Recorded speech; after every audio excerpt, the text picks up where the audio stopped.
네, 안녕하세요. 오늘은 아주 특별한 날입니다. 이게 좀 보이시겠지만 아주 특별한 두 분이 나오셨습니다. 자, 내년 4월 7일 서울 부산 재보궐선거를 앞두고 아주 치열한 벌써부터 치열한 선거전이 아주 힘들 정도. 후보님들 너무 힘드실 것 같아요. 그리고 그 중에서도 우리 야당인 국민의힘 우리 후보님들이 특히나 부산에서는 아주 치열하게 준비를 하고 계신데, 자 지금 보시겠지만 지금 우리 나오신 두 분이 참 어떻게 보면 언밸런스 같기도 하고 너무나 좀 틀린 성향을 가지신 두 분이 나오셨는데, 일단 우리 인사부터 할게요. 자 먼저 연륜과 그리고 많은 정치적 경험을 가지고 계신 우리 박형준 후보님 나오셨습니다. 안녕하세요. 네, 반갑습니다. 자 그리고 그냥 봐도 아주 젊고 활력이 넘치십니다. 자 우리 전성환 후보님 나오셨습니다. 안녕하세요. 생방송이라 좀 떨리긴 합니다. 떨리는데, 자 그러면 왜 부산시장 후보에 나오셨는지 아마 우리 아직도 모르시는 분이 많이 계실 것 같아요. 우리 시청자분들한테 한번 우리 박형준 후보님부터. 간단히 세 가지로 요약하겠습니다. 첫째는 부산 시민들에게 힘이 되는 리더십을 한번 보여보겠다. 또 하나는 부산 발전에 하나의 물꼬를 트는 힘이 되는 리더십을 한번 보여보겠다. 그리고 정권 교체에 힘이 되는 시장이 한번 되보겠다. 이 세 가지가 제가 나온 이유입니다. 그리고 그런 부분에서 대한민국 전체적으로 그렇지만 부산에서도 새로운 리더십을 요구하고 받고 있고, 그것이 제가 그동안 쭉 얘기한 건 혁신이라는 키워드와 민주라고 하는 키워드, 그 두 키워드를 충족시킬 수 있는 시장이 필요하다고 생각합니다. 감히 거기에 제가 조금 적합할 수 있지 않나 하는 생각으로 나오고 있습니다. 그리고 우리 전성환 후보님은 다 건너뛰고 오셨어요. 네네. 여기 그 지자체 선거를 건너뛰고 그다음 국회의원 선거를 건너뛰고 바로 그냥 지자체장으로 이렇게 출마 후보로 나오셨는데, 자 출마 의견을 한번 해주시죠. 네.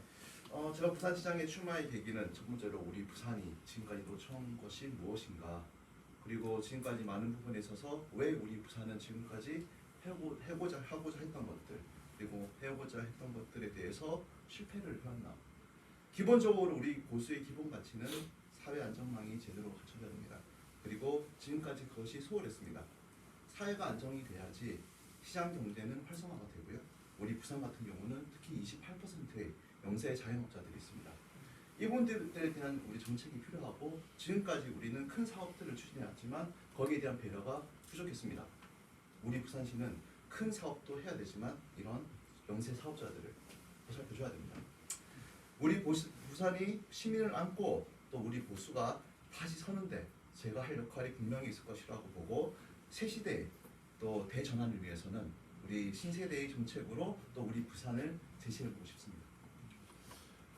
배우신다고 힘들었겠어요. 근데 아주 또박또박 네. 그래도 준비를 잘 하셨네요. 자, 그러면 이제 본격적으로 이제 우리 공동 질의에 이제 들어가겠습니다.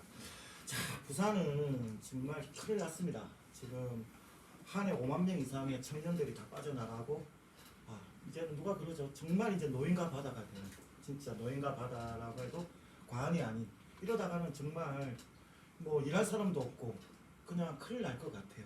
자, 제일 먼저 이건 공동 질의를 한번 드릴게요. 우리 이번에는 우리 전성환 후보한테 먼저 드릴게요.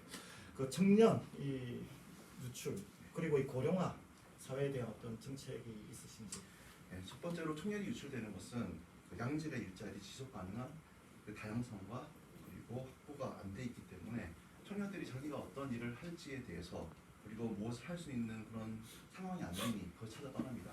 실제로 우리 부산을 떠나는 청년의 82%는 부산에 살고 싶어하는 분들이에요. 실제로는 우리가 거기에 대해서 제대로 마련해주지 못했기 때문에 그런 상황을 어쩔 수 없이 떠나는 건데요.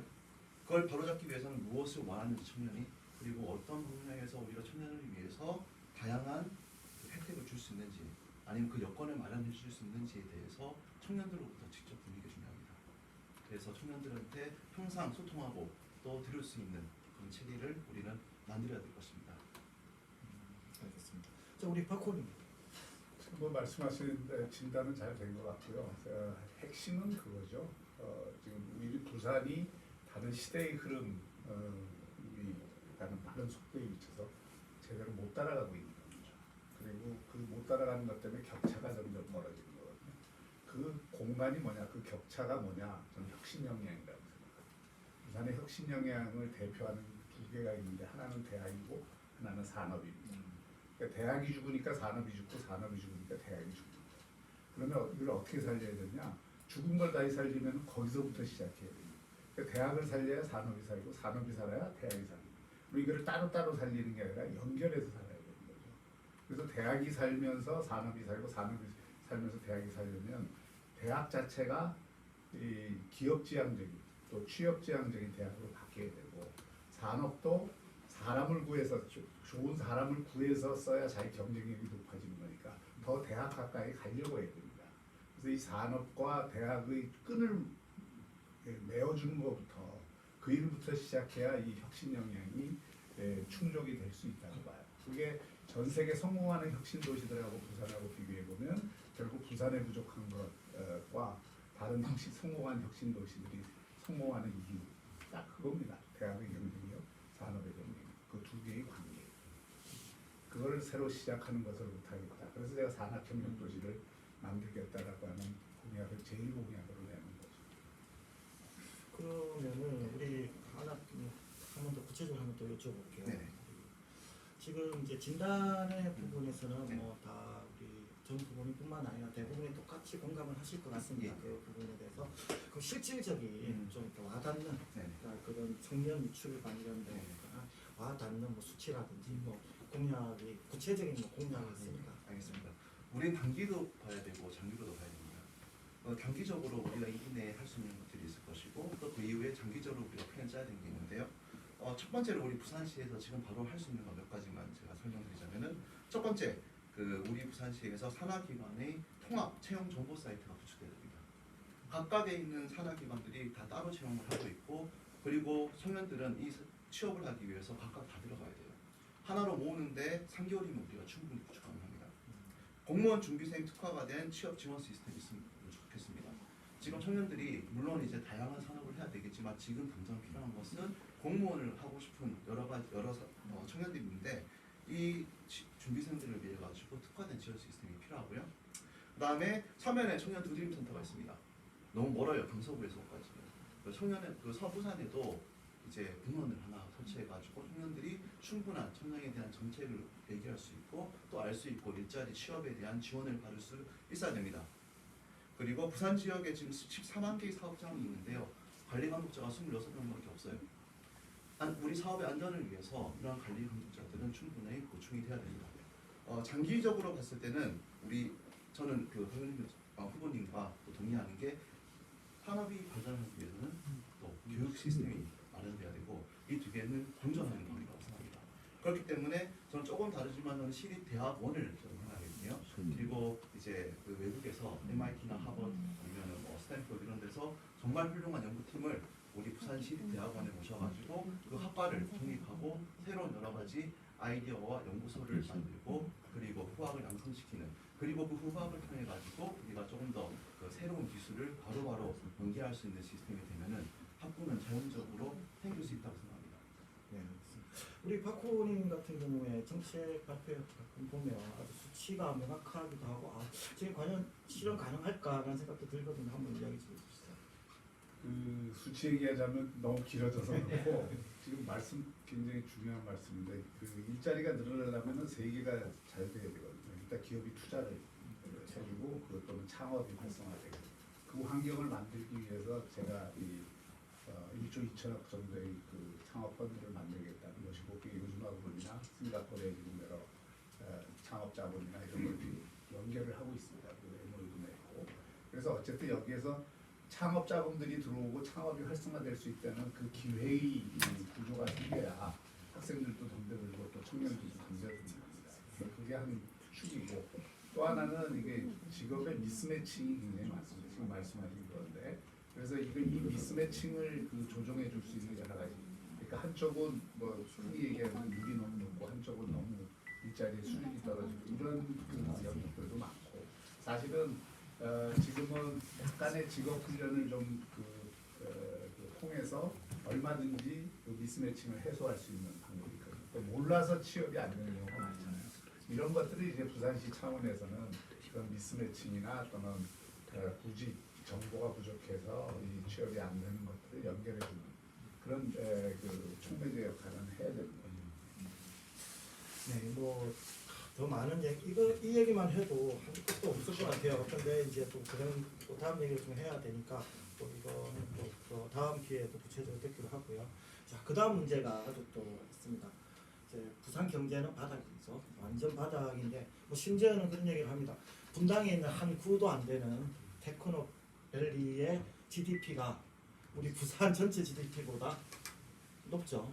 그 정도로 지금 낙후가 돼 있는데 거기에 관련해서 우리 박 후보님은 어떤 경제적인 정책을 가지고 지금 말씀하신 대로 판교의 1위부터 5위까지 기업의 매출이 부산의 50대 기업의 매출을 넘어서고 있어요. 그만큼 그것도 제가 말씀드린 혁신역량의 차이이기 때문입니다. 그래서 그걸 뭐 탓하고 있을 게 아니라 지금부터 구축을 해야 되고 다만 부산은 지금 기회의 땅들이 열리고 있어요. 그 에코델타 시티라든지 북한이라든지 제2센터라든지 이것을 이제 개발하는 것을 어떤 식으로 하느냐에 따라서 부산의 미래가 저는 결정된다고 봅니다. 지금 부산이 스마트 시티가 돼 있고 블록체인 시티가 돼 있잖아요. 그러니까 에코델타 시티는 사실 스마트 시티로 돼 있는데 거기에 대해서 어떤 그 지금 남아 있는 땅이라도 단순히 그냥 분양하고 끝낼 게 아니라 그 스마트 시티 전략을 넘어서는 새로운 기획이 필요해요. 그렇게 하면 사실은 뭐 글로벌 기업들도 들어올 수 있어요. 뭐 테슬라도 들어올 수 있고 삼성도 들어올 수 있고 뭐 들어올 수 있어요. 근데 거기에 뭘 갖고 하느냐 하는 거에 대한 기획이 아직도 불분명하다. 그래서 그런 부분에 대한 기획을 제대로 하는 게 필요하고 북한도 마찬가지입니다. 지금 랜드마크 지역이 한 3만 평 남아 있는데 이 3만 평을 또 이 지금 땅 장사하듯이 부분 분양하면 안 되거든요. 이걸 통합 개발해야 됩니다. 그럼 거기는 당연히 뭐의 메카가 되어야 되냐면 관광, 마이스 그런 그 영역으로 이 특화돼서 메카가 되어야 됩니다. 또 그 옆에 오페라 하우스도 있고 그렇기 때문에 그런 것들과 그 연관을 해서 이 통합 그 개발을 하고 그 통합 개발하는 과정에서 얼마든지 대기업 유치를 할 수가 있습니다. 대기업 뭐 본사가 온다는 의미가 아니라 대기업의 새로운 투자가 일어나게 하고 신사업이 할 수가 있어요. 그리고 결국 그 부산이 먹고 살아야 되는 게 항만 쪽 연결되어 있는 거고 해양과 연결되어 있는 거기 때문에 해양 바이오라든지 또 수산 클러스터라든지 이런 것은 북한 주변에서 다 이루어져야 될 일들이고요. 제2센터는 역시 ICT 중심으로 가야 된다고 생각합니다. 특히 AI와 관련된 일들이 거기에서 많이 일어나야 되고 자세히 뭐 상세히 지금 설명할 시간은 없습니다만 이처럼 새로운 기회의 땅이 생긴 곳을 혁신의 새로운 파동이 일어날 수 있게끔 그런 어떤 기획을 해서 기획을 하되 그 기획이 작은 기획이 아니라 큰 기획으로 해야 된다고 생각해요. 결국 안목의 문제거든요. 이게 리더십의 안목 문제인데 그냥 그 남들이 하는 고만고만한 수준의 개발을 해서는 안 된다. 부산이 획기적으로 새로운 방식의 그 개발을 할 수 있도록 그것이 이제 통합 개발 방식이고요. 그다음에 이제 컨소시엄을 중심으로 한 기업 유치 또 투자 유치 방법이 돼야 된다. 우리 전성환 후보님은 지금 네. 현재도 사업을 하고 계시죠? 네, 맞습니다. 먼저 하나 여쭤볼게요. 네. 혹시 뭐 시장이 되시면 네. 사업 못 하시잖아요. 처음 사실은. 못하죠. 지금 LF 에너지죠? 예, 예. LF 에너지 이렇게 하고 계신데 그러면 더 이제 경제에 대해서 더 관심이 많으실 것 같은데 그렇죠. 어떤 정책 있으세요? 아마 그 거시적인 거는 우리 박 교수님께서, 박 후보님께서 얘기하셨고 사실 그렇게 이제 지역 특구별로 그 특성을 더 최대한 살려가지고 미래를 보고 하는 사업에는 저도 동의합니다. 하지만 우리가 항상 간과하는 것이 그 대기업이라든지 아니면은 그 프랜차이즈 같은 경우는 자기한테 맞는 시스템을 갖다 만듭니다. 그럼 우리 중소 영세 상인들은 무엇이 필요하냐라고 봤을 때는 미래 산업을 위해서 여기에 대해서 우리가 네트워크를 구축해줘야 될 필요성이 있습니다. 먼저 이제 미래 산업을 선점하기 위해서는 바로 데이터가 기본적으로 필요합니다. 뭐 AI라든지 아니면 빅데이터 여러 가지 모든 미래 산업들은 데이터를 기반으로 만들어집니다. 이런 데이터 구축 시스템을 그 대기업이라든지 아니면 민간에서 만들어지면은 본인의 이익을 위해서 사용하기 때문에 우리 중소 그 자영업자들이 본인이 스스로 개발할 수 있는 여건은 안 돼요. 그러면 우리 정부가 무엇을 해줘야 되냐? 그분들한테 맞는 시스템을 만들어줘야 되는 겁니다. 우리는 이미 하드웨어가 돼 있어요. 와이파이망이라든지 아니면 네트워크가 이미 깔려 있기 때문에 여러 가지 이제 아이디어와 프로그래머를 이용해 가지고 그런 이제 핀테크 시스템이라든지 그리고 거기에 대한 데이터를 우리가 잘 스트럭처해 가지고 그 가치가 있도록 만들어 주면은 거기에 대해서 우리가 어떤 소득이라든지 아니면 다양한 그 많은 대기업들이 원하는 정보를 우리가 만들어 주면은 그것을 이용해 가지고 대기업들은 이윤을 늘릴 것이고 그리고 그걸 사갈 때의 그 가격은 소비자들한테 생성자들 쉽게 말하면은 그 소상공인한테 돌려주는 겁니다. 왜냐하면은 그분들이 만든 데이터니까. 우리 부산시는 중개 역할을 해가지고 그런 역할을 우리가 성공적으로 할 수 있게 된다면은 미래에는 적어도 우리가 뭐 저는 기본소득이나 부의 재분배 이런 걸 안 믿습니다. 하지만 그런 시스템을 우리가 깔아줘가지고 스스로 그런 그 부를 창출할 수 있도록 하는 그런 효율적인 시스템을 만들어주는 게 정부가 해야 될 일이라고 생각합니다. 제가 조금 추가할까요? 그 지금 좋은 말씀이고 거기에 우리가 이제 경제라는 게 여러 층이 있고 여러 분야가 있기 때문에 이걸 뭐 어느 하나만 할 수는 없죠. 신산업 분야가 우리가 부족하기 때문에 그 분야에 대해서 지금 우리 둘이 많이 얘기를 한 것이고 기존 제조업도 굉장히 중요합니다. 그 기존 제조업을 새롭게 거듭나게 하는 거. 예를 들어서 뿌리 산업 가운데에서도 지금 소위 그 오염 산업이라고 해서 이 좀 배척되는 그런 것들도 사실 잘 모으면 이게 새로 돈이 되는 거고요. 그걸 친환경 그 공업 단지를 만들어 준다든지 해서 그 뿌리 산업 가운데 그 지역적으로 배척되는 사람들을 모아서 오히려 거기서 부가가치를 낼 수 있는 방법도 있고 또 이 항만과 관련된 선박과 관련된 이 여러 가지 일들이 새로운 이벤트들이 일어날 수가 있습니다. 이것도 계속 살려나가야 되죠. 항만을 스마트화하는 것뿐만이 아니라 뭐 여러 가지 제가 강조하고 싶은 거 하나는 이런 여러 일들이 필요한데 부산의 기업들 가운데 부산 브랜드로 성장한 기업들이 있어요. 또 어묵도 있고 뭐 이게 그 홍삼도 있고 뭐 과자도 있고 우리밀도 있고 뭐 여러 가지가 있습니다. 그러니까 이런 브랜드를 부산 브랜드를 전국 브랜드로 만드는 사업들을 해요. 부산 기업을 우리가 키워보자 이거예요. 부산국 기업을 부산에서의 기업이 아니라 전국적인 기업으로 키우는데 이거는 대개 그 기업들이 전국 기업으로 못 되는 데는 두 가지 이유 때문입니다. 하나는 마케팅, 또 하나는 기술. 이 두 가지 문제인데 이 둘 다 지원책을 쓸 수가 있어요. 그래서 성공할 수 있는 기업들을 자꾸 밑에서부터 만들어내고 좀 성공한 기업들은 더 마케팅을 그 지역의 지방자치단체와 언론과 뭐 이런 데를 다 힘을 모아서 기업과 함께 이 그 마케팅을 강화하면 부산 기업 가운데 전국 기업이 될 수 있는 기업이 저는 수십 개가 나올 수 있다고 생각합니다. 거기서 또 새로운 일자리가 나오는 거고 그들이 부산을 안 떠나도록 하고 여기서 투자를 계속 확장하도록 만드는 전략이 필요하다고 생각합니다. 저기 그 먼저 이야기하시기 전에 먼저 말씀하세요. 그걸 받아서 제가 질문 좀 드릴게요. 사실 저도 거기에 이제 동의하고요. 그리고 또 하나를 우리가 권하고 있는 게 이제 관광뿐만 아니라 우리 문화, 생활기술 산업들 그런 것들에 대한 지원도 필요합니다. 우리 부산은 문화의 돌무지예요. 무슨 말이냐면은 문화라는 것은 삶에 녹아 있어야 되는데 우리가 그것을 지금까지 즐길 수 있는 기회가 많이 없었기 때문에 항상 먹고 사는 데 너무 바빴거든요. 그렇기 때문에 우리 문화인들이 부산에서 할 일이 없어요. 예술인들이 살면서 자기가 예술의 꿈을 펼칠 수 있는 공간이 없습니다. 이런 것들을 우리가 잘 캐치해가지고 하나의 클러스를 만들어주면은 그 안에서 상생하고 그 안에서 자기들끼리 경쟁하면서 새로운 문화의 장을 또 우리 부산이라는 그 가치를 만들어줄 겁니다. 바로 이제 우리 부산의 아름다움을 최대화시켜가지고 우리 아름다운 도시 또 문화가 살아있는 도시로 만드는 게 중요하다. 부산의 문화가 중요하다는 데는 동의하지만 이 부산이 문화의 볼모지다 이런 얘기는 정말 몇십 년 전부터 써왔던 얘기인데 그 이야기는 조금 조심스럽게 써야 된다고 생각합니다. 그러니까 이미 부산도 제가 90년대 문화도시 창조운동을 했지만 그때 이후로도 부산의 문화에도 많은 발전이 있고 각 분야의 문화예술인들이 꽉 차 있습니다. 이들이 역량이 제대로 발휘될 수 없을 뿐이고 또 문화공간들도 많이 생겼는데 곳곳에 많이 생겼습니다 사실. 근데 이 이용도가 너무 떨어져요 사실은. 그러니까 영화의 전당만 하더라도 2천억을 지어놓은 공간이 평일날 가면은 텅텅 비어서 아무 활용도가 없다 이거죠.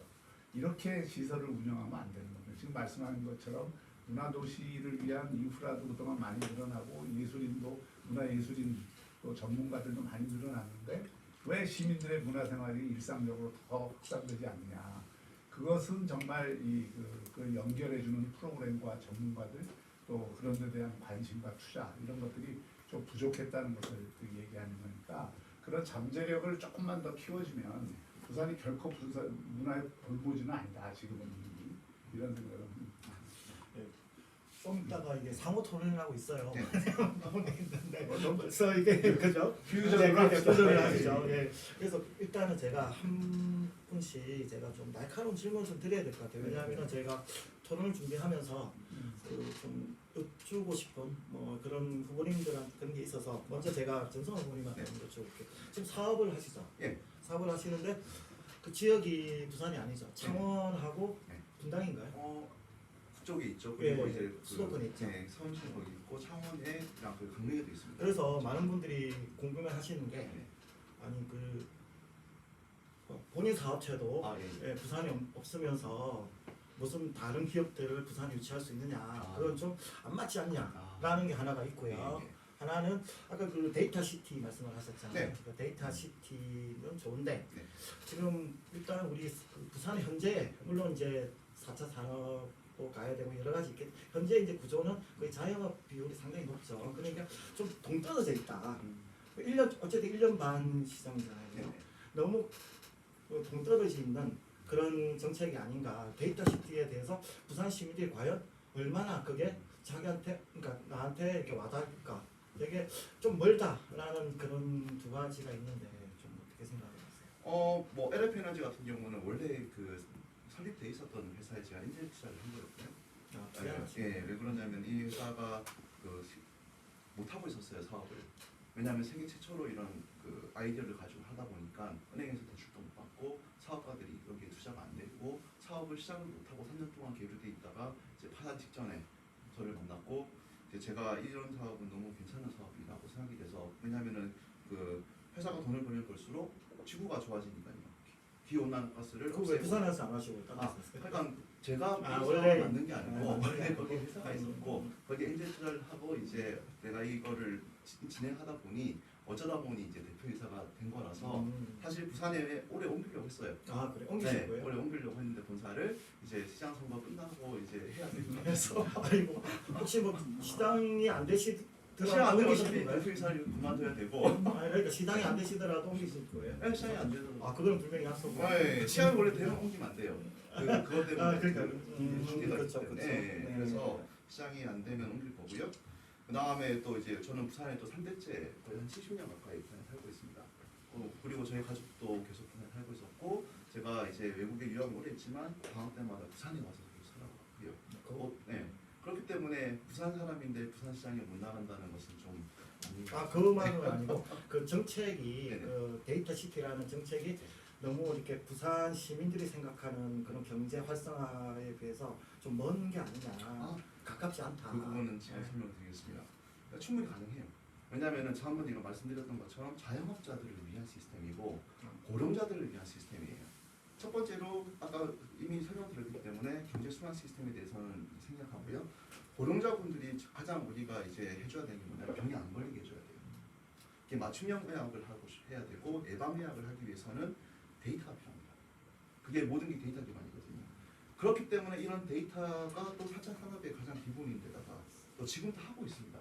지금 항만의 빅데이터를 이용해서 미세먼지 예측 시스템 만들겠다고 하죠. 그리고 곳곳에서 빅데이터를 이용해서 뭘 하겠다. 빅데이터 그 자체가 데이터가 만들어져야지만 할 수 있는 시스템이거든요. 우리는 그 기본을 갖다가 갖춰놓고 새로운 산업에 그 빨리 적응해가지고 만들어 나갈 수 있는 기반을 지금 해놓으면은 우리가 선점할 수 있고 바로 이런 게 바로 이제 1차 산업혁명 났을 때 그 징계기관의 역할이에요. 이 데이터. 또 3차 산업 IT에서 그 네트워크 와이파이 역할을 해주는 거예요. 그렇기 때문에 지금 해야 됩니다. 아, 알겠습니다. 자 그러면 우리 박 후보님한테도 지금 뭐 여러 지금 거의 박 후보님 보면 요즘 1대 10으로 싸우시는 것 같아요. 누가 야당인지 누가 여당인지 잘 모르겠어요. 솔직히 말씀드리면 그래서 뭐 이렇게 이분이 같은 당 후보신지 아닌지도 헷갈릴 때도 많아요. 그냥 뭐 그거는 이제 조금 더 다시 질문드릴 텐데 이제 경제 분야에서 네. 지금 주요 공약 중에 어반루프 그리고 특히나 저기 우리 여당의 아주 유력 후보가 대놓고 같이 자치사도 하셨다고 그러는데 대놓고 그 뭐 실용성 없는 거다 빈 공약이다라고 이야기를 하시던데 그 부분에서 좀 말씀 좀 해주시죠. 지금 전 세계적으로 하이퍼루프 또는 어반루프 또 신교통기술 이런 것들이 조금 다 융합이 되어 있거든요. 그런데 이런 것들을 위한 경쟁은 대단히 치열하게 이미 진행이 되고 있어요. 유럽만 하더라도 9개의 하이퍼루프 노선에 대한 검토가 일어나고 있고 지금 제가 가덕도에서 해운대 기장까지가 한 55km 내지 60km 되잖아요. 이걸 15분에 하겠다는 말이면 이게 똑같은 터널이 지금 버지니아에서 한 56km짜리 그리고 시속 1200km를 달릴 수 있는 벌써 활용이 되고 있습니다. 활용이 되는 게 아니라 지금 이미 설계에 들어간 거죠. 설계. 그래서 그런 그 계획들이 곳곳에서 일어나고 있기 때문에 이게 굉장히 복잡한 기술이 아니에요. 이게 진공 튜브만 완성이 되면 터널 뚫는 건 일도 아니잖아요. 터널도 작게 뚫으면 되고.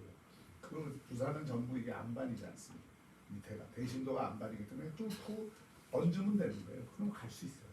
그러니까 이게 복잡한 기술이 아니고 비용도 그렇고 그 건설 비용도 굉장히 적게 듭니다. 그다음에 그 탄소도 안 내보내고 모든 면에서 이게 장점이 있기 때문에 또 타는 사람도 돈도 얼마 안 내고 탈 수 있어요.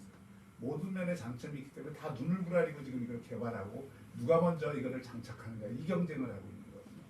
잘 아시겠지만은 새로운 기술이라는 거는 길목을 지키는 게 제일 중요합니다. 남보다 뒤따라가면은 그 이미 늦는 거예요. 남들이 벌써 설계하고 시작하고 있는데 우리 그때 시작하겠다 그러면 이미 우리는 팔로워가 되는 겁니다. 추종자가 돼요. 우리는 지금 신기술에서는 퍼스트 무버가 돼야 되거든요. 선도자가 돼야 돼요. 그러려면 남들보다 빨리 시작하고 준비하고 그러면 남들보다 5년, 10년을 빨리 할 수 있는 겁니다. 제가 보기에는 이건 10년 정도 오면은 아마 곳곳에서 이런 모델들을 보게 될 겁니다. 그 경쟁에서 부산이 뒤처질 이유가 없고 더구나 우리는 가덕도 공항을 지금 만들기로 했잖아요. 그럼 그와 연결된 교통, 그와 연결된 항만 이런 것들도 다 스마트화 해야 되고 디지털화 돼야 되는 거예요. 그래서 그런 면에서 이 선도 기술에 대한 그 관점, 철학 그리고 그런 것들을 어떻게 실제로 현실에서 구현할 건가에 대한 의지 이런 것들이 중요한데 제가 보기에는 김영춘 후보나 또는 일부 그 국민의힘 내 후보들도 그런 데 대한 좀 공부가 안 돼 있다 이런 생각을 좀 많이 하죠. 두 분 좀 공통점이 두 분 다 이렇게 4차 산업이라든지 미래 산업에 대한 아주 공통된 좀 많은 큰 비전들을 가지고 계신 것 같고 뭐 저 개인적으로 이건 뭐 유튜브니까 그냥 저 개인적으로도 미래를 준비하지 않으면 그냥 부산은 망한다라는 거는 공통적인 것 같아요. 그래서 뭐 어떤 후보님들은 그 얘기도 하시더라고요. 뭐 하이프 그거 어떻게 하냐? 그거 하느니 뭐 그냥 정거장을 뭐 그냥 KTX 정거장에 하나 하는 그게 낫지 않냐라는 이야기. 그 뭐 틀렸다는 얘기가 아니라 이제 그런 관점도 있고 또 미래 사업적인 관점이 더 있어야 되지 않냐라는. 자동차 나왔는데 마차 개량해서 쓰려는 거랑 똑같은 거예요. 그거는. 뭐 사실 제가 조금 더 말씀드리면 네. 저도 하이퍼루프에 대해서 관심이 많아가지고 공부를 많이 했습니다. 물론 아직까지 우리가 문제점은 있어요. 이제 버큐밍 상태에서 얼마만큼 이제 우리가 그 진공 상태를 갖다가 각 배열마다 할 것인지 그리고 하다가 이제 안전사고가 나면은 그 안에서 이제 1200km 날아가다가 이제 생긴 거기 때문에 거기에 대한 안전에 대한 문제들. 하지만 중요한 건 뭐냐면 이 기술의 확보입니다. 삼성이 그 애플과 따라갈 수 있었던 이유가 뭐였냐면은 삼성은 노키아랑 다르게 컴퓨터에 관한 기술들이라든지 프로그래밍에 대한 기술들이 있었어요. 이런 기술을 갖다가 우리가 확보하기 위해서는 시도를 해보고 거기에 대해서 도전을 해야 됩니다. 그런 의미에서 여러 가지 우리가 해결해야 할 부분은 많이 있습니다. 아직 하이퍼루프가 완벽한 시스템은 아니에요. 하지만 우리가 시도해보고 여기에 대해 설계를 해보고 부딪히면서 그런 기술을 갖다가 우리 확보했을 때 향후 이걸 이용해가지고 새로운 걸 만들 수가 있습니다. 그런 의미에서 저는 충분히 한번 좀 도전해볼 만하다. 그리고 그 기술에 대한 기반은 전 세계적으로 많은 나라에서 도입을 하고 있다는 것을 동의합니다. 첫 번째 동지를 좀 만났어요. 제가 원하는 1대1 토론은 좀 서로 잘한다가 아니고요. 서로 좀 이렇게 잘못한 근데- 건 정리하고 네. 알겠습니다. 자 이제 기다리시던 상호 토론. 예, 이제 먼저 아마 저희가 질문하는 것보다 서로 간에 이제 궁금한 부분도 직접 물어보시는 게 더 좋을 것 같아요. 그래서 제가 5분 동안 시간을 드릴게요. 네. 묻고 답할 동안 해서 먼저 우리 전성화 군님한테 제가 5분을 드릴 테니까 네. 여쭈고 싶은 거 그리고 또 서로 하고 싶은 얘기들을 서로 하시면 될 것 같아요. 네, 질문하시죠. 사실 저는 뭐냐 그랬지 현재 많은 부분들에 있어서 우리 같은 당으로서 여러 가지 흑색 성분이나 마타도 이런 것들은 우리가 좀 벗어나야 될 것이고 또 그런 부분에 대해서는 이미 검증이 다 됐다고 봅니다. 네, 그렇기 때문에 그런 부분 말고 또 정치적 철학에 대해서 저는 박 후보님의 지금 정치적 행보라든지 그런 부분에서 본인이 가지고 있는 철학적 신념이 있을 것 같아요. 과연 그것은 우리 이제 나아감에서 가지고 어떤 역할하는지 그리고 우리 지금 이제 시장 후보로서 나오시게 되면서 어떤 부분에서 내가 예를 들면 이번에 뭐 총선이라든지 아니면 이전에 있었던 것들에 대해서 하고 싶은 말이 있을 것 같아요. 저는 그걸 한번 들어보고 싶어요. 이거 하면 좀 5분 제가 다 쓸 것 같아요. 실수이네요. 근데 하여튼 지금 굉장히 중요한 말씀이에요. 이게 철학이 있는 정치, 가치의 정치 이것을 지향하는 게 대단히 중요합니다. 그래서 제가 보수의 가치를 재정립해야 된다는 얘기를 오래전부터 했고 몇 년 전에 보수의 재구성이라는 책을 썼어요. 거기에서 제가 내건 게 자유공화주의입니다. 사실 자유민주주의하고 다름이 아닌데 다만 우리가 공화주의 정신을 그동안의 보수가 조금 놓친 측면이 있어요. 우리 헌법에는 자유주의와 민주주의와 공화주의라고 하는 정신이 잘 녹아 있습니다. 그리고 우리 헌법의 모델이 된 건 미국 헌법. 또 미국 헌법의 사상적 뿌리는 영국의 계몽사상입니다. 그러니까 그런 어떤 계몽사상은 또 자유주의의 뿌리가 있고요. 그래서 사실 우리 헌법은 자유주의와 민주주의와 공화주의 이 세 개의 기둥을 갖고 가고 있습니다. 그런데 과거 보수 정권들이 민주주의를 함에 있어서도 다른 이유가 있었지만 경제 발전이라든지 뭐 이렇게 가난한 나라에서 민주주의를 제대로 하기 어려웠다든지 뭐 이런 여러 가지 변명할 거리는 있지만 하여튼 민주주의에서도 얼룩이 있었던 게 사실이고 또 공화주의의 가장 큰 원칙은 권력의 자기 결제된 삶입니다. 권력 나눔을 하지 않는 거. 지금 우리 사회 지금 문재인 정권에서 벌어지는 문제들이 다 그런 거거든요. 자기에게 주어진 권한을 넘어서서 자꾸 넘치다 보니까 이게 국정 시스템이 다 교란 상태에 있는 거예요. 민주주의도 무시되고 공화주의도 무시되는 겁니다. 그래서 우리 헌법 정신을 제대로 지키고 가꾸자 이게 저는 보수의 정신이라고 생각해요. 그리고 그것만 제대로 해도 21세기도 충분히 살아갈 수 있다. 지금 사실 민주주의 제대로 하면서 자유주의 제대로 하고 공화주의 제대로 하는 나라 찾기가 대단히 쉽지 않습니다. 선진 민주주의 국가에서도. 그래도 그 부분에서 미국이나 서유럽, 동유럽이 조금 앞섰다고 생각했는데 최근 나타나는 양상을 보면 거기도 다 흔들리고 있다. 그래서 우리가 앞으로 이제 국정을 수행하는 데에도 그런 보수의 정신이라는 걸 조금 강조를 할 필요가 있고 그 기초 위에서 혁신을 추구해야 된다 이렇게 생각하죠. 네, 또 다른 질문. 지금 그리고 이제 많은 분들이 이건 좀 불편한 질문. 괜찮습니다. 많은 분들이 그런 거 하라고 예, 그렇죠. 그런 거예요. 총선 때 예. 역할에 대해 가지고 예. 책임이 있지 않나 음. 이런 말이 많아요. 예. 거기에 대해서 어떤 식으로 해명이 있을 것 같아요. 그러니까 이제 포괄적 책임을 묻는다면 제가 그걸 면할 생각이 없고 늘 제가 통합은 했지만 혁신은 제대로 하지 못한 걸 반성해야 되고 또 그 결과 선거에서 원하는 성과를 못 낸 것에 대해서도 굉장히 송구하고 또 포괄적 책임의 의무가 있다. 그런데 이제 보통 그 질문을 하는 사람들의 의도는 선거에 책임이 있으니까 너 나오지 마라 이 얘기거든요. 근데 그건 제가 조금 동의하기 어려운 게 우리가 포괄적 책임을 짓는 거하고 그건 제가 공동선대위원장의 한 사람으로서 그걸 갖는 거, 책임을 갖는 거지만 제가 그 선거에서 제가 쓴 전략이 잘못됐다든지 제가 예를 들어서 행동을 잘못했다든지 제가 무슨 선거를 얼클어트리는 행위를 했다든지 그런 거는 이제 구체적인 개인의 책임인데 그런 부분에 관해서는 제가 그렇게 책임질 일을 하는 게 없다. 오히려 저는 그 어려운 코로나 상황 하에서 재난지원금 뿌려대고 그러면서 이쪽에서 막말하고 막 이러면서 서로 굉장히 선거가 어려워졌을 때 그거를 막아보고자 제가 마지막에 유시민하고 이게 붙잡고 호소하고 이런 전략들까지 써가면서 그나마 영남이라도 조금 우리가 예상했던 여론조사보다는 좀 낮게 나온 겁니다. 그래서 제가 잘했다는 게 아니고 저는 하여튼 총선 과정에서 또 통합 과정에서 제 나름대로는 최선을 다했다. 그런데 제가 개인으로서 정치인 개인으로서 그 모든 거를 안아야 되느냐 그리고 그것 때문에 이번 선거에 나오지 말아야 되느냐에 대해서는 저는 그건 조금 생각이 다르다. 자, 마지막 질문 하나 더. 마지막 질문. 지금 많은 분들이 그 지지도가 높은 이유가 인지도가 높기 때문이다. 여러 가지 방송에 많이 나오고 이제 그런 부분이 있다고 하는데 사실 이제 그런 부분은 없잖아 있는 건 맞다고 생각해요. 근데 지금 이제 상대편 우리 이제 항상 우리는 같은 팀이고 상대편을 봐야 되지 않습니까? 민주당 쪽에서는 여러 가지 방법으로 이제 이런 거에 대해서 공격이 들어갈 겁니다. 지금 가장 위협한 시험 곳인데 만약에 이런 이제 공격이 들어왔을 때 준비가 되어 있어야 될 것이고 또 탄탄한 논리가 만들어지고 증거가 있어야 될 것입니다. 거기에 대해서 어떤 식으로 준비하고 있는지. 저는 우선 이게 우리가 팀 내 경선이라는 것을 중시해야 되는데 그런 부분들이 어떤 면에서는 잘 지켜지지 않는 것에 대해서 아쉬움을 갖고 있습니다. 그러나 만약에 제가 후보가 된다 그러면 전부 하나가 돼서 가야 된다는 생각을 강하게 갖고 있고 제 기본적인 그 정치적 철학의 하나가 또 포용과 통합입니다.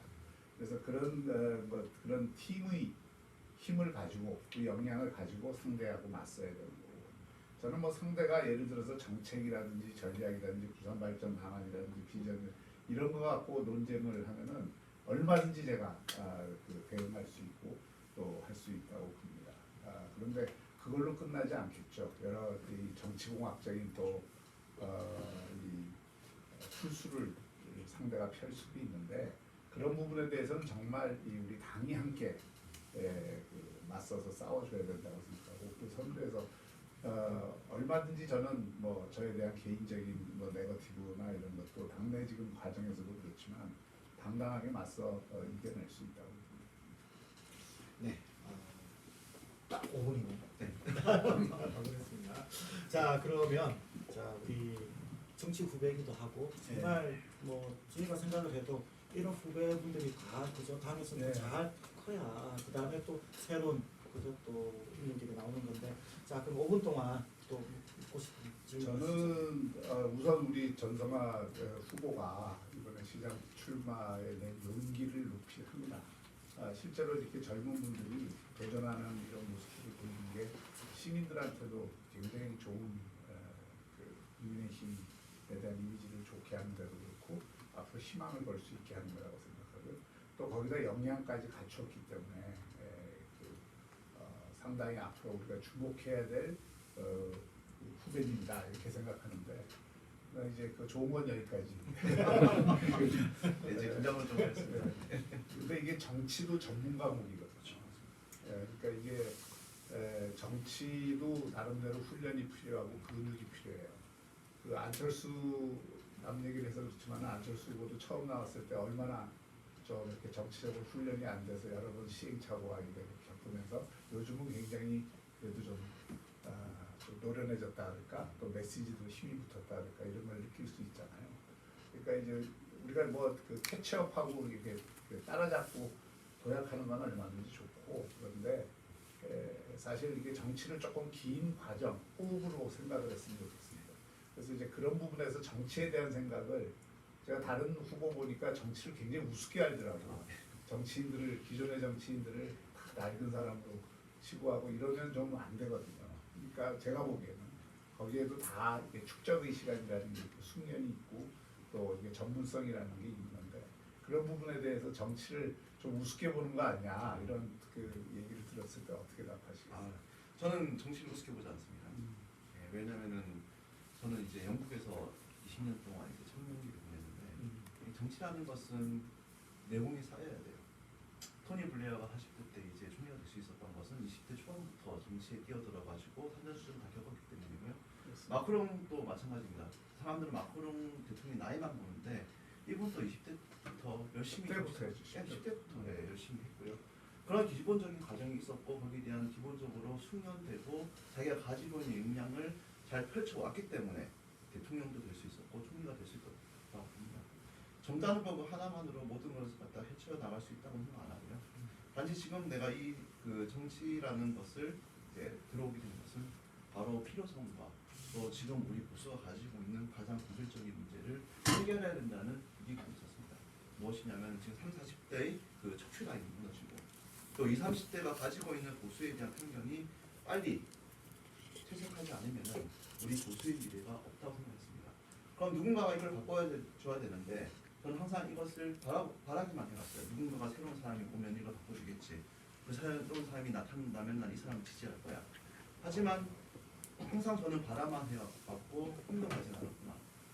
행동이 있어야지 변화가 일어날 것이고 그리고 그 행동의 역할을 가장 크게 보여줄 수 있는 것은 내 스스로 가장 큰 목적을 위해서 도전하는 것이라고 생각하고 그게 바로 젊음의 특권이 아니겠습니까?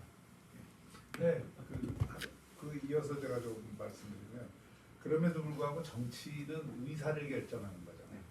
그 의사를 결정하는 게 물론 지도자 한 사람의 안목과 영향도 중요하지만 사실은 많은 사람들을 이끌어내는 그 사람들의 집단 지성도 이끌어내고 그 사람들의 마음도 이해하고 여러 가지 어떤 그런 그 복잡한 모순들이 있잖아요. 사람들 사이의 관계. 그래서 그런 것들도 극복하고 이런 게 좀 굉장히 어떤 면에서는 그런 걸 다 하는 과정에서 또 비루함도 해야 되고 왜냐하면 많은 받지 않아야 될 비판, 그다음에 노출 뭐 이런 것들이 많잖아요. 근데 그런 근육, 그런 걸 우리가 정치적 근육이라 하는데 그 정치적 근육을 어떻게 형성할 수 있다고. 사실 지금 이제 저는 아주 하드 트레이닝을 받고 있다고 생각하고요. 네. 시장 선거가 이게 트레이닝 과정이면 안 돼요. 아, 예, 맞습니다. 근데 이제 어쩔 수 없이 저는 처음이니까 트레이닝 받으면서 또 도전도 하고 또 싸우기도 하고 그런 입장이고 또 실질적으로 우리가 봤을 때 뭐 제가 숙성 과정을 거치고 있긴 하지만 정말 많이 배우고 있습니다. 지금 이제 예를 들면은 박근혜 후보님께서 여러 가지 상황에서 어떤 식으로 대처하는지 그리고 다른 후보님들이 자기가 가지고 있는 그 상황에서 어떻게 이걸 헤쳐나가고자 노력하는지 그리고 새롭게 나온 분들은 자기를 알리기 위해서 어떤 식으로 행동을 해야 되는지 그리고 거기에 대해서 반대하는 입장에서는 어떤 식으로 이걸 풀어나가는지 이 하나하나가 어떻게 보면 하나의 정치 공학이라고 생각하고 또 그걸 통해 가지고 저는 직접 경험하면서 빨리 이것을 키워나가고 또 그 앞에 내가 할 수 있는 것들을 미리 제시할 수 있다고 한다면은 저는 그것이 바로 우리가 이제 지향해야 될 저 같은 젊은 신인이 지향해야 될 것이라고 생각합니다. 정치 해보니까 재밌으세요? 점점 더 존경하게 됩니다. 이 정치인분들을. 왜냐하면은 들어오기 전에는 좀 쉽게 생각하는 것도 있어요. 왜냐하면은 뭐 이런 아이디어도 있고 이렇게 하면 될 것 같고 이렇게 하면 될 것 같고 하지만 사람의 믿음이라는 것은 그 말로만 생겨나는 게 아니다.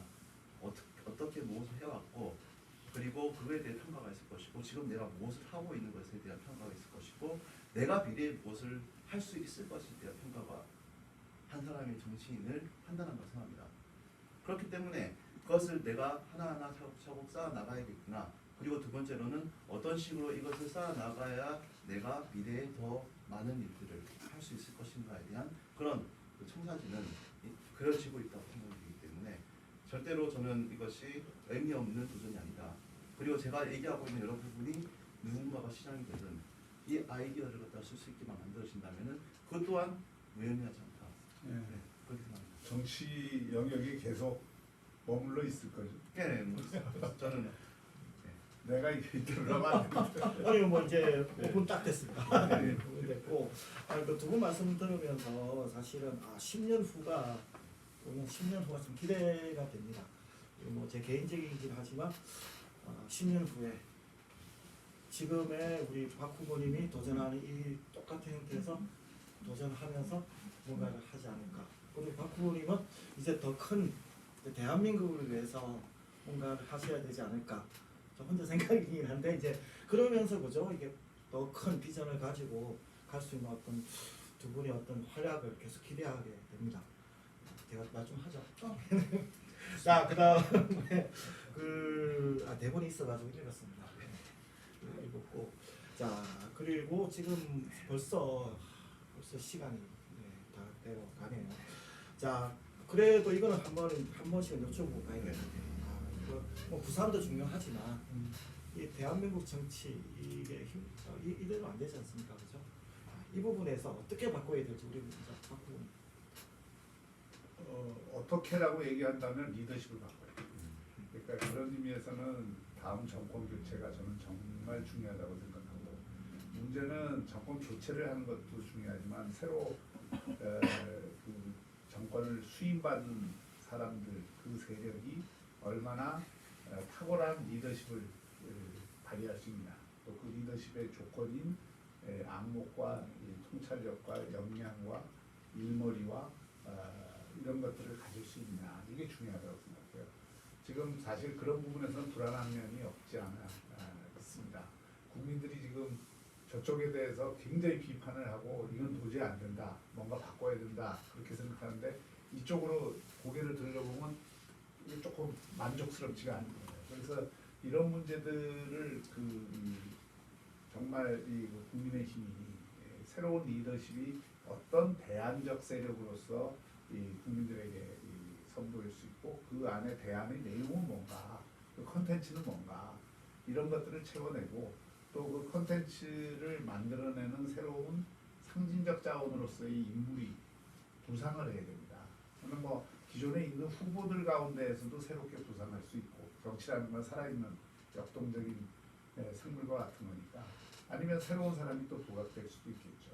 그래서 저는 어쨌든 이 정권 교체를 하기 위해서는 다음 그 서울시장 선거, 부산시장 선거를 확실히 이기고, 또 그 확실히 이길 수 있는 후보를 내고, 그 이후에 그 힘을, 그 여세를 바탕으로 해서 대한민국을 이끌 새로운 리더십을 어떤 판에서 구축을 하고, 그 안에서 어떤 대안을, 어떤 비전을 국민들에게 보여줄까, 이것을 전체적으로 다 고민을 해내야 된다고 생각합니다.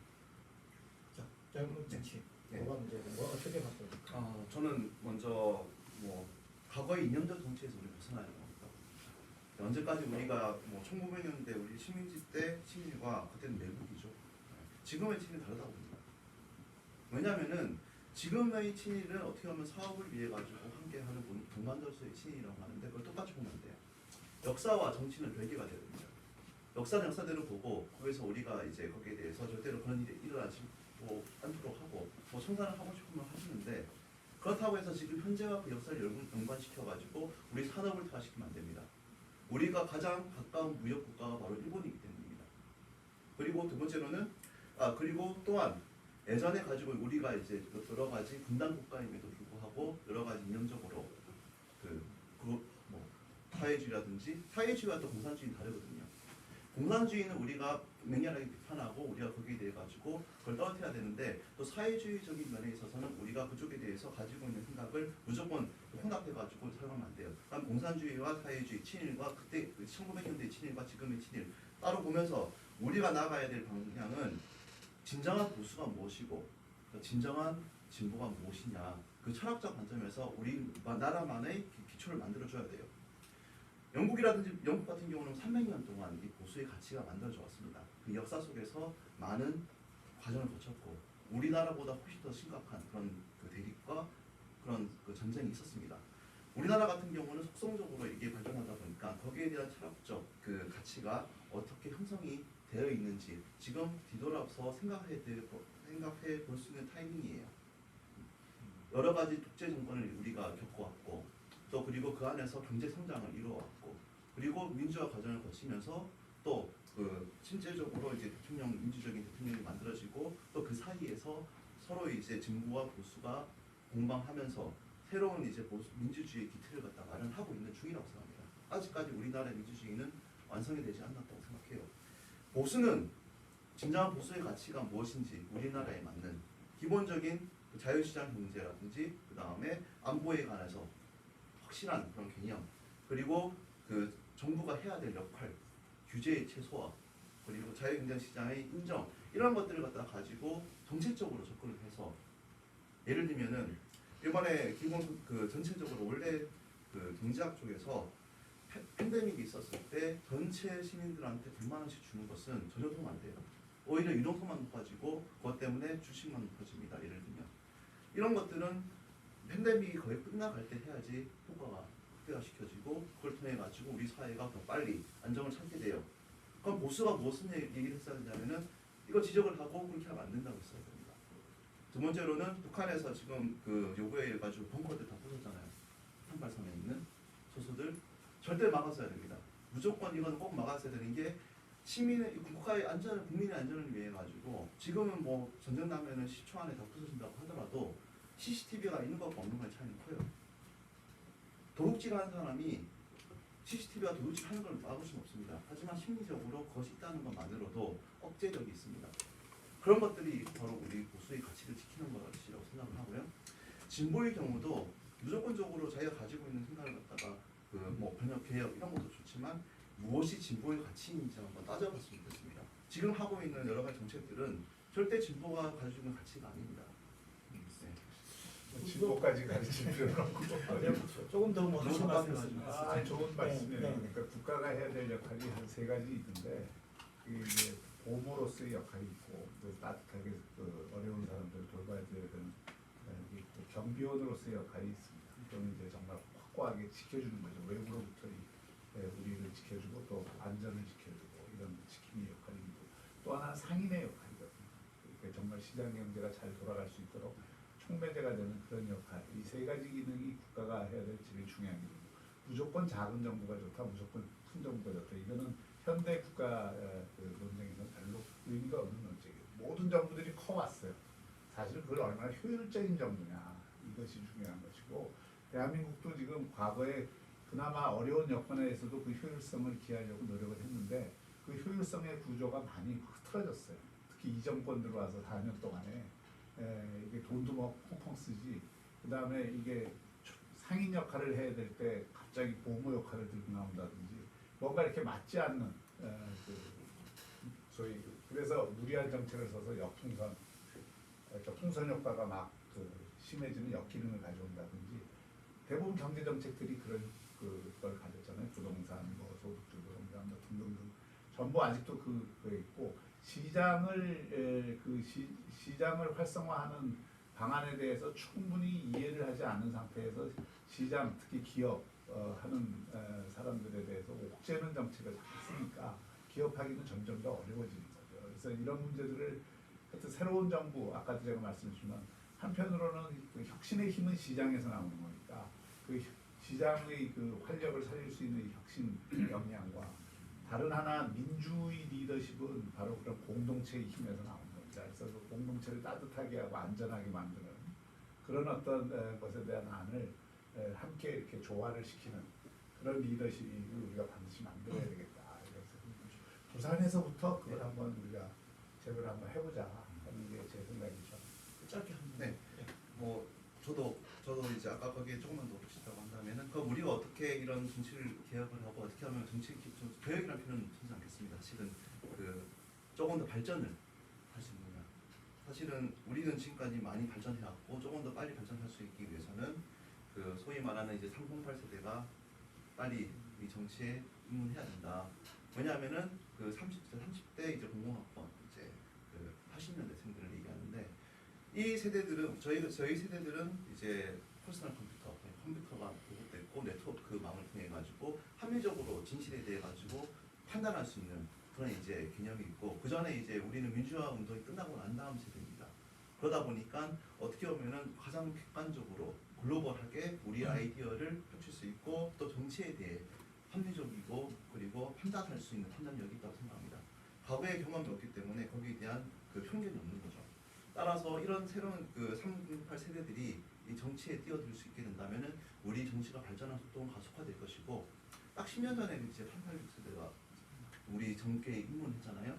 그리고 많은 변화가 있는데 이제는 또 한 번 더 그 세대 교체를 통해 가지고 우리 정치가 조금 더 이제 섞여서 기존에 있는 기성 정치인들이 가지고 있는 그런 장점들을 우리가 배우고 빨리 그리고 그 장점들을 바탕으로 또 새로운 아이디어를 도출해 가지고 상생하고 융합할 수 있는 관계로서 우리나라의 발전을 함께 도모한다고 한다면은 우리나라가 미래를 향해 나아가는데 더 큰 도움이 될 수 있다고 생각합니다. 원래 문제에서 내가 한마디만 네.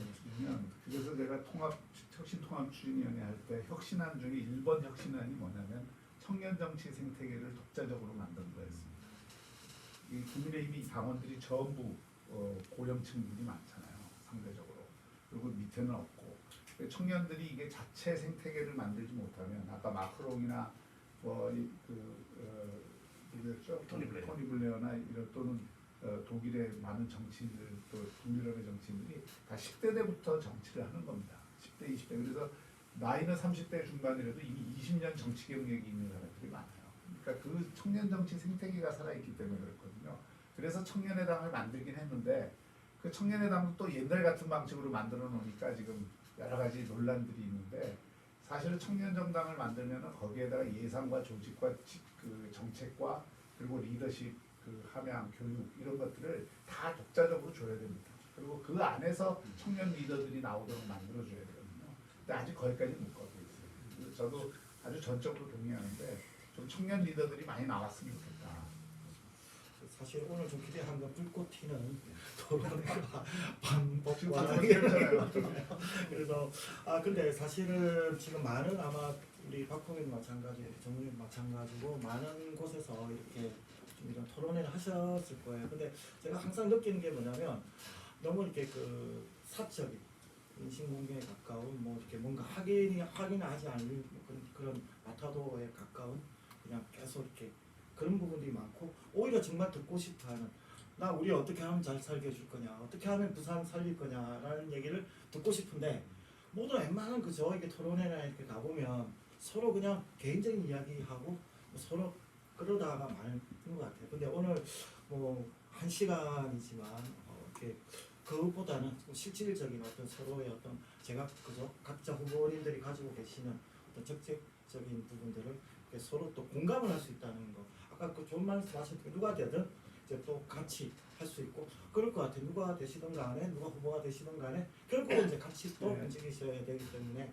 그 부분은 오늘 전체적으로는 우리 센TV나 저희 이 채널도 마찬가지인데 우리 좀 세게 하고 막 이렇게 막 나가는데 제가 이렇게 할 수가 없고요.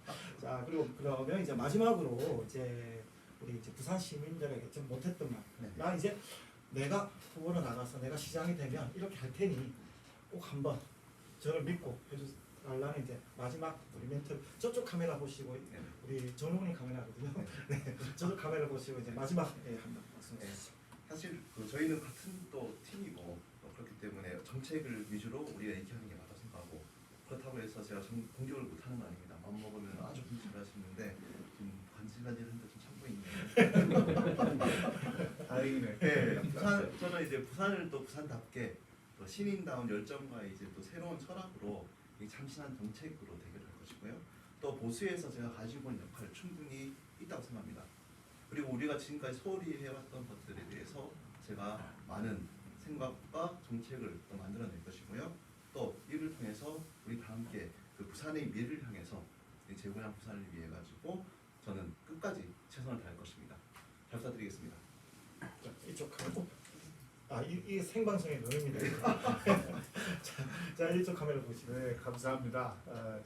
시민 여러분들께서 큰 지지를 보내주셔서 정말 그 부분에 대해서 더 큰 책임감을 느끼고 제 감사의 말씀을 다시 한번 전합니다. 실제로 시장의 역할이 이제는 바뀌어야 됩니다. 힘이 있는 시장이 아니라 힘이 되는 시장이 돼야 되고 힘이 되는 시장이 되려면 현장에서 전문성을 바탕으로 올라오는 정책들을 발굴을 하고 그것을 시정에서 기획력을 가지고 추진을 해야 됩니다. 제가 기획행정을 하겠다, 인허가 행정에 머물지 않겠다고 말씀드리는 이유가 거기에 있고요.